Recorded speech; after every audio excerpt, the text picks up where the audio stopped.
이번 한 주간을 우리는 고난 주간이라고 교회력에서 이야기를 하고 있습니다.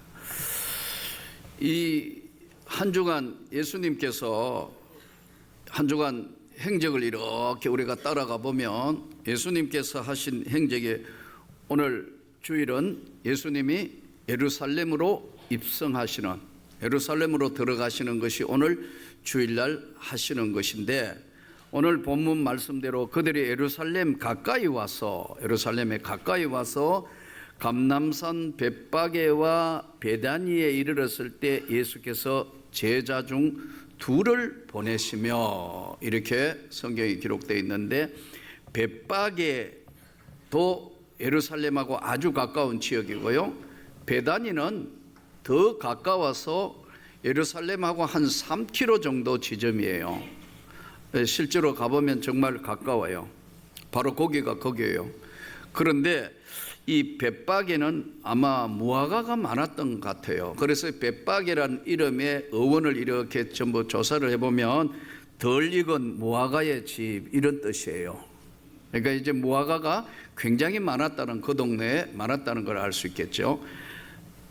반면에 예루살렘에 가장 가까웠던 이 지역인 베다니는 슬픔의 집, 이런 이름이에요. 그러니까 여기는 참 여러 가지 어렵고 고통스러운 일이 많았던 것 같아요. 그래서 마을 이름이 바로 슬픔의 집, 베다니. 예수님이 주로 마지막 사역 일주일, 공생의 일주일의 마지막은 거의 이 동네에서, 양 두 동네에서 머물렀다, 이렇게 볼 수 있어요.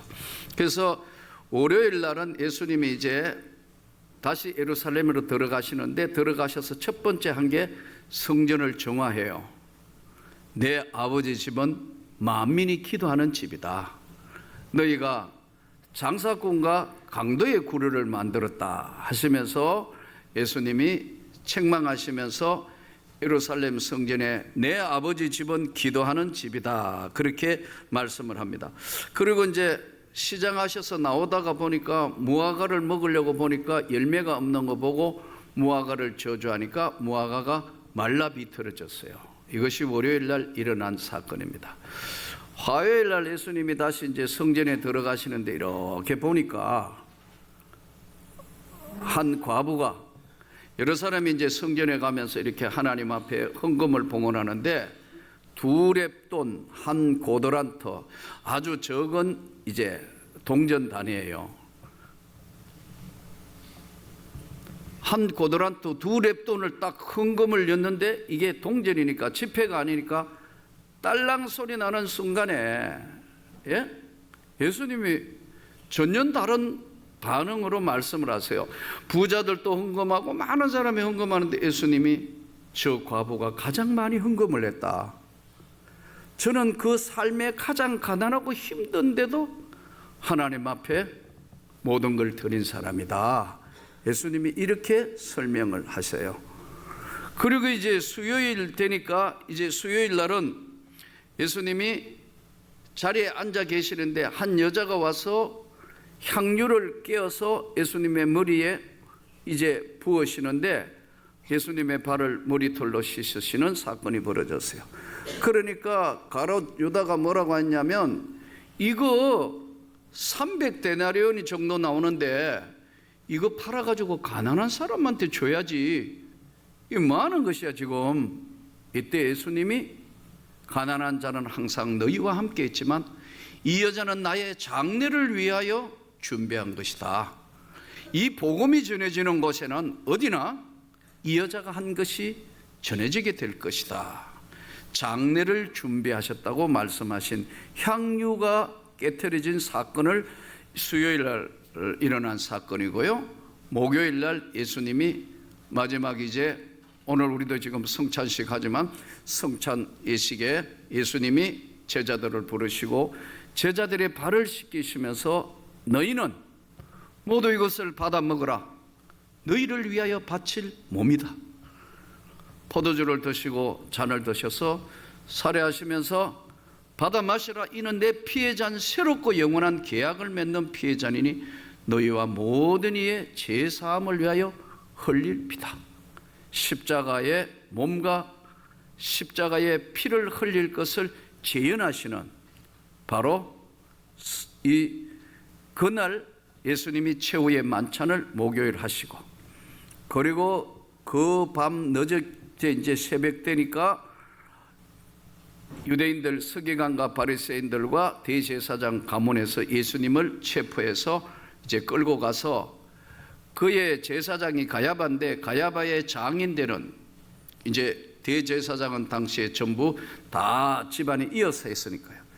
안나스 법정에 끌고 갔다가 다시 신문하고 그의 제사장인 가야바 법정에 서게 되는데, 너가 정말 하나님의 아들이냐? 그렇다. 너가 방금 말하지 않았냐? 이렇게 참남하니까 죽여야 된다는 자기들끼리 결정을 하고 있을 그때에 저 멀리서 베드로가 서 있다가 딱 보니까 너도 같이 있었던 사람이야. 너 말씨를 들어보니까 북쪽 사람 맞아? 아니다고 예수님을 3번 부인하고 새벽이 될 때, 닭이 울 때 예수님과 베드로가 눈이 마주쳤을 때 심히 통곡했더라. 이게 금요일 아침에 일어난 사건이고, 드디어 이제 새벽에 일어난 사건이 빌라도 법정에서 끌려가서 이제 재판을 받습니다. 빌라도가 다시 묻습니다. 너가 왕이냐? 내가 왕이다. 왕은 나라가 있어야 되는데 네 나라는 어디 있냐? 내 나라는 여기에 속한 것이 아니다. 도저히 이해 못한 이 빌라도는 사형 판결을 내려야 되느냐 어떠냐 고민하는데, 당시에 빌라도의 처로 알려진 여자가 죽이면 안 된다고, 꿈자리가 너무 시끄럽고 하기 때문에 안 된다고 하는데, 빌라도도 지금 어떻게 할 결정을 잘 하기 힘든 상황이 되었는데, 이때 6월절이니까 6월절에는 면책권이 있어서 언제나 한 명은 총독이 면책에서 살려줄 수도 있는데, 강도였던 바라바와 예수님을 둘이 끌고 나와서, 바라바는 사실은 예수를 풀어줄 마음도 어느 정도 있어서 묻습니다. 군중에게 바라바를 풀어줄까 예수를 풀어줄까? 바라바를 풀어주고 예수를 십자가에 못 박아서서 나는 아무 책임이 없어 대야에 손도 씻고 별짓을 다 하잖아요, 성경에 보면. 이때 예수님이 이제 십자가에 달려 바라바는 풀어주고 양쪽 강도에게 이제 사이에 예수님이 십자가를 지시는데, 한쪽 강도는 너가 진짜 하나님의 아들이면 너도 내려오고 우리도 내려오자. 빨리 내려가서 우리가 살아야 되지 않겠냐. 한쪽 강도는 주님, 당신 나라에 가거든 나 같은 죄인을 기억하십시오. 예수님이 그 강도에게 이렇게 말씀을 하시는 겁니다. 네가 오늘 나와 함께 낙원에 있을 것이다. 그리고 이제 판결을 받아서 십자가로 돌아가시는데, 제6시로부터 성경에 보면, 6시는 유대인 시간이니까 낮 12시부터 오후 3시까지 어둠이 찾아오면서 마지막 예수님이 십자가에 돌아가실 때 다 이루었다. 이것이 성경 말씀이에요. 그리고 토요일 날 아리마대 사람 요셉이 만든 굴 속에 계시다가 주일날 예수님이 부활을 하셨어요. 이것이 성경을 따라가는 한 주간에, 우리 고난 주간에 일어난 일이고 우리가 따라가는 일들입니다. 오늘 이 예수님께서 예루살렘에 올라가시는데, 오늘 이 본문에는 이렇게 말씀해요. 제자들에게 둘을 불러서 야 가서 저 맞은편 마을에 가면 낙이 새끼가 있는데, 한 번도 사람을 태워보지 않는 낙이 새끼가 있는데 그거 풀어서 끌고 오라. 만일에 그 어디 서겠냐고 물으면 주가 서시겠다고 그렇게 이야기해라. 그럼 풀어줄 거다. 이 본문을 통해서 우리가 알 수 있는 것은 몇 가지 중요한 것이 있는데, 이 사건은 스가랴서 9장 9절에 구약 성경의 예언의 성취로 예수님이 오셨다는 것을 말씀하여 예수께서 그는 겸손하여 나귀를 타고 예루살렘으로 입성하실 것이다. 그게 구약 성경 스가랴서 9장 9절에 구약 성경의 예언의 완성으로 예수님이 오셨다 하는 걸 보여주는 것이고요. 또 이사야서 9장 6절에 보면은 그는 평강의 왕으로 오셨다. 보통 왕이나 장군들은 뭐 하죠? 말 타잖아요.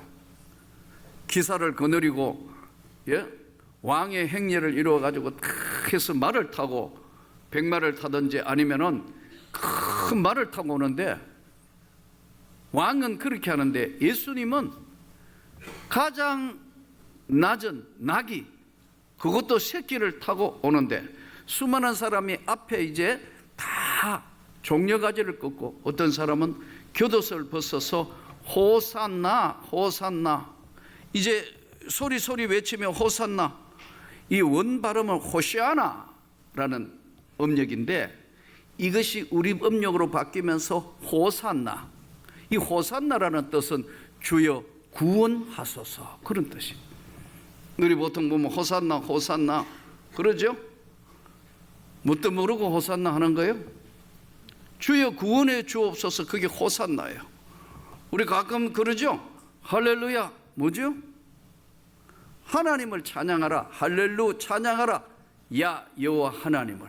그래서 할렐루야라는 말은 하나님을 찬양하라 이런 뜻이고, 호산나 주여 구원하소서, 이는 군사나 군병이 호위하는 게 아니고 앞에서 사람들이 호산나 호산나 주여 구원하소서 구원하소서, 예수님은 나귀를 타고 뒤에 이제 또 사람들이 쭉 따라가는 평화의 왕으로 이 땅에 오신 예수를 지금 그리면서 말씀하시는 거예요.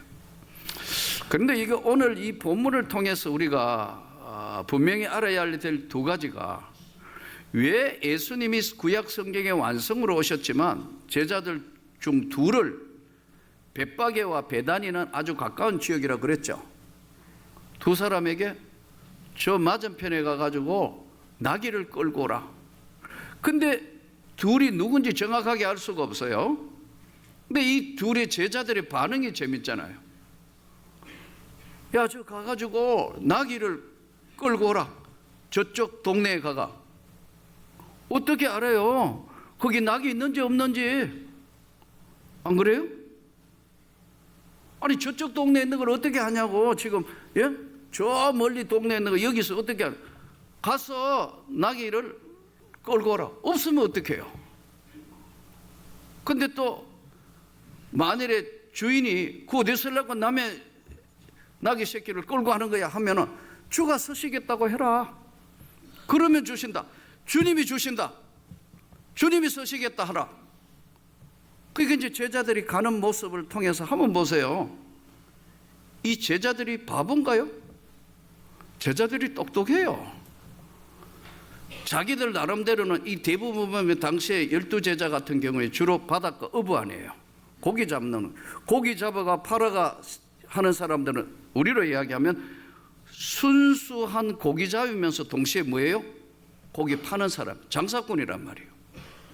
장사꾼들 다 똑똑해요. 나름대로는 다 바로 이익에 굉장히 민감한 사람이란 말이에요. 가서 없으면 헛걸음하는데요, 진짜 있는 거요? 이렇게 물어야 되는 거 아니에요? 정상적으로 보면 아무 말이 없어요. 가면 나귀 새끼가 있는데 풀어서 끌고 오라. 아무 말 없이 지금 그대로 순종하는 제자들의 모습을 우리에게 오늘 성경을 통하여 보여주시는 거예요. 또 보세요.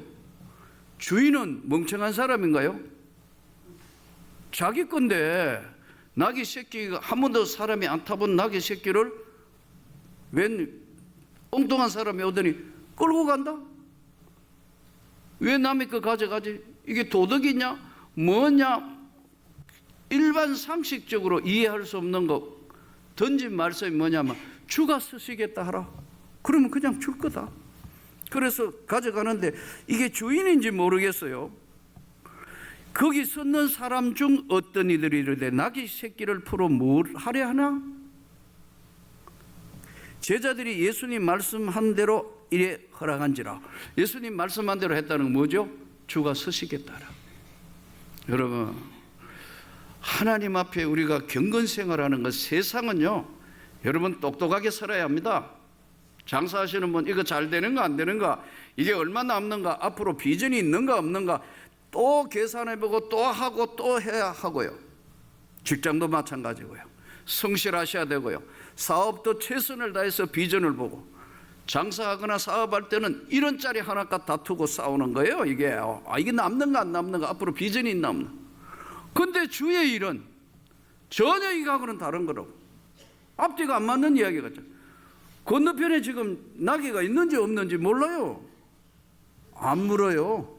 가라 하니까 예. 만일에 주인이 반대하면 어떻게 할까까지 가르치는데, 주인이 줄 것까지도 아시고 주가 서시겠다 해라. 그럼 줄 거야. 그게 말이 됩니까? 예수님 묻지 않는데, 제자들, 가는 제자들이나 풀어가 자기 거 주가 서시겠다 하니까 주인인지 아닌지도 여러 사람 중에서 주인이 있는지 모르겠는데 그냥 가져가게 하신다고. 임대료 받는 것도 아니고 뭐 한다고 하는 것도 아니고. 이 말씀을 통해서 교회와 오늘 우리에게 주시는 메시지는 순종이에요. 우리 대부분 보면 현대를 사는 세상에 너무나 세상에 깊숙하게 살다 보니까 주의 일도 자꾸 따진다고. 이거 맞아 안 맞아? 이거 틀려 안 틀려? 맞다 안 맞다? 그런 교회 치고 되는 교회 하나도 없더라고. 시끄럽고 소란스럽고, 주님의 말씀이면 우리는 맞든 안 맞든 주님이 말씀하시면 아멘인 거예요. 이걸 오늘 우리에게 던져주는 메시지예요.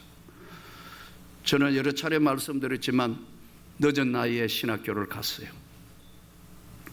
가가 이렇게 보니까 대학도 신학교 나왔고, 학교도 신학교 나왔고, 대학원도 신학교 나왔고, 세상을 한 번도 살아본 일이 없는 이런 친구들이 와가지고 이야기를 해봐요. 나하고 너무나 먼 세계에 있는 거예요. 예. 늦게 가는 것이 좋은 건 아니지만 삶을 이해하는 데는 이것보다 더 중요한 게 없는 것 같아요. 나는 여러분들이 하나님 앞에 소득의 11조 드리는 거, 그거 받을 때마다, 하나님 앞에 헌금 봉투 받을 때마다 이거 피다 피. 이거 내가 해봤기 때문에 한 달간 열심히 직장 생활하고 막 하고 들을 때마다 이거는 그냥 돈이 아니고 성도의 시간과 고통과 아픔으로 드리는 피와 같은 돈이다 이거. 왜요? 내가 해봤기 때문에 내가 다 안다고. 이거 내가 해봤기 때문에 그 고통과 어려움, 어떨 때는 가만히 믿음이 없을 때는 생각되고 그렇더라고요. 이야, 이거 이래가지고 그럼 언제 돈 벌어가지고 언제 이거 모아가 언제 한단 말이에요. 이거 잘못된 거 아니야? 그런 생각이 믿음 없을 때는 들 때도 있더라고요. 이게 요즘 이렇게 헌금하잖아요. 헌금하면요, 우리 집 사람은 이 5대를 믿는 집안의 여자니까 딱 들어오면 아예 봉투를 만들어가 다 이렇게 헌금 준비를 하는데, 나는 그 당시에 탔었으니까 아무 개념이 없어요. 이게 대를 이어 믿어온 가정과 그냥 갑자기 은혜 받은 자의 차이 같아요. 그런데 이제 주일날 집사 시절에 찬송하면서 바구니가 자꾸 넘어오네요. 예? 주께 드리네 바구니가 돌 때, 참 헌금 시간이지. 이래 하면 빨리 꺼내면 꼭 10,000원짜리가 나와요. 이거 들어가고, 야, 이거 빨리 이거 1,000원짜리를 빨리 이거 찾아야 되는데, 여러분 손으로 1,000원짜리 골라내는 은사는 보통 은사가 아니에요. 이거 이러다가 보면 이 앞에까지 오거든요. 그럼 어떻게 해요? 다 꺼내가 그 중에 이거 하기에는 좀 창피스럽고, 제일 빨리 집히는 게 동전 구분하기 좋으니까 헌금 바구니에 얼른 깊이 엮고, 아이고 큰일 날 뻔했다 오늘. 이렇게 드린 적도 집사 시절에 있었어요. 내가 은혜 받고 난 뒤에 하나님 앞에 제일 많이 회개한 게 그거예요. 하나님, 내 것은 요거 하나 드리기 힘든데 내 몸과 내 영혼에 주님 앞에 헌신한다. 못하겠습니다. 이거 저는요, 돈 버리는 것이 가장 중요하다 생각해가 아랍 지방까지 돈 버리러 쫓아나, 해외까지 쫓아나가 봤다고. 온갖 고난. 나는 우리 청년들의 그런 이야기예요. 너희들 청년 시절에 공부도 중요하고 다 하지만 대학 4년을 다녀서 받는 교훈보다 밤에 야간 근무 알바 석 달만 하면 인생이 무엇인가를 확실하게 한다. 현실을 주님이 모르실 것 같아요. 다 아신다. 그러니까 이 제자들에게 딱 뭐라고 하냐면, 가서 건너편에 가서 나귀를 끌고 오라. 있습니까? 없습니까? 됩니까? 안 됩니까? 안 준다면 주가 쓰시겠다면 주라. 가는 제자들이나 나귀를 예수님이 쓰신다니까 풀어주는 사람이나 하나님의 일은 하나님의 뜻대로 쓰임을 받아야 하는 거예요. 오늘 세례를 받으시는 여러분, 또 학습과 입교를 받으시는 분, 인생의 가장 중요한 순간인지 모릅니다. 오늘날 세례받고 난 뒤에 날짜 자기가 언제 세례받은지도 모르는 사람들이 많아진 시대가 됐어요. 오늘은 주님 앞에 공식적으로 세례받는 여러분은 하나님의 사람이 된다는 서약을 하는 거예요. 예? 또 하나님이 이 땅에 우리를 사랑하시되 끝까지 사랑하시는 주님은, 십자가신 주님은 무엇이든지 우리를 위하여 하실 수 있다. 우리가 믿음이 없는 거예요. 순종을 잘 못하는 거예요. 오늘 고난주간이 시작되는 종료주일에 주님, 내 생애는 주님께 바쳐진 인생입니다. 어차피 주님을 위하여 쓰임을 받을 바에야 철저히 순종하게 해 주옵소서. 하나님 앞에 쓰임되는 인생이 되게 하여 주옵소서. 머뭇거리지 않게 하여 주옵소서. 하나님의 귀한 뜻을 이루도록 주님, 내 부족한 것은 감추시고 주님의 놀라운 그 사랑과 능력으로 이 세상을 살게 해주십시오. 오늘 하나님 앞에 성찬에 동참하면서 저는 여러분이 십자가 지신 예수의 그 보혈의 은혜가 여러분 생애에 다시 성령의 능력과 권능으로 충만한 주님의 영광이 여러분에게 재현되기를 축복합니다. 오늘 교회 생활하면서도 너무나 많은 사람들이 형식적으로 신앙생활하는 사람이 많아진 시대가 되었습니다. 예수 믿으면 구원을 받는 게 맞습니다. 그러나 어떻게 믿느냐는 거예요. 예수를 믿으면 구원을 받는 것이 맞습니다. 예수를 믿으면 축복도 받고 하나님의 영광의 나라에 가는 것이 맞습니다만은 가장 중요한 오늘 우리에게 퀘션 마크는 어떻게 믿느냐는 거예요. 주님, 내가 주님을 정말 믿고 진심으로 따르기를 소원합니다.